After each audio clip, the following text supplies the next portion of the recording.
ڕۆژی ڕابردوو چوارشەممە کە هاوکات بوو لەگەڵ دادگایکردنی هێرشبەرانی سەرهەفتەنامەی شارلی ئێبدۆی فەڕەنسی ئەم گۆڤارە سەر لە نوێ و کاریکاتێرانەی بڵاوکردەوە کە بێڕێزیان بە پێغەمبەری ئیسلام تێدا بوو پێشتر لە ساڵی 2006 بڵاوی کردبوونەوە.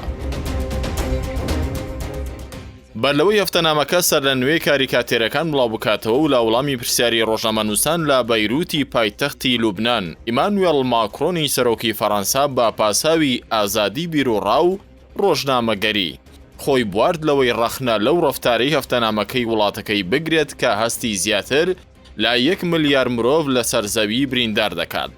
ماکرۆن لەمبارەیەوە وتی هیچ کاتێک ئەوە کاری سەرۆکۆمار نییە بڕیار لەسەر بژاردەی بابەتی ڕۆژنامەوانی و ژووری هەواڵیان بدات. لای ئێمە ئازادی ڕۆژنامەنووسی هەیە.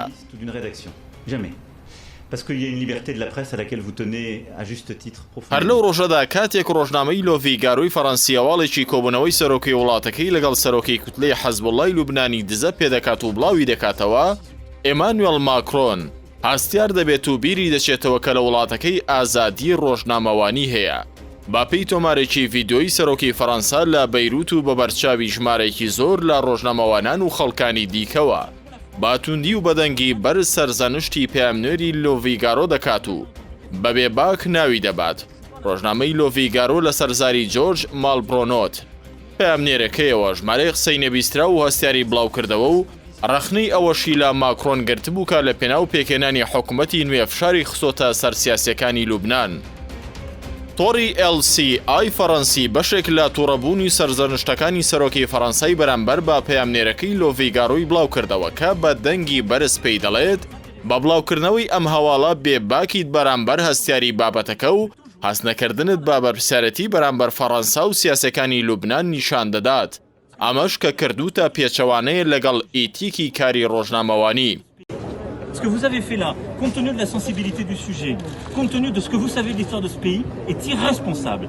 Irresponsable pour la France, irresponsable pour les intéressés ici, et grave d'un point de vue déontologique. Vous m'avez entendu défendre les journalistes, je le fais toujours, mais je vous parle avec franchise. Ce que vous avez fait est grave, non professionnel et mesquin. باپەی ئەوەی لە ڤیدۆکەدا دیارە ماکرۆن بەبێەوەی کە هیچ مافێک بە ڕۆژنامەنووسەکە بدات، دوای تەوابوونی قسەکانی خۆی ئەو شوێنە بەجێ دەهێڵێت.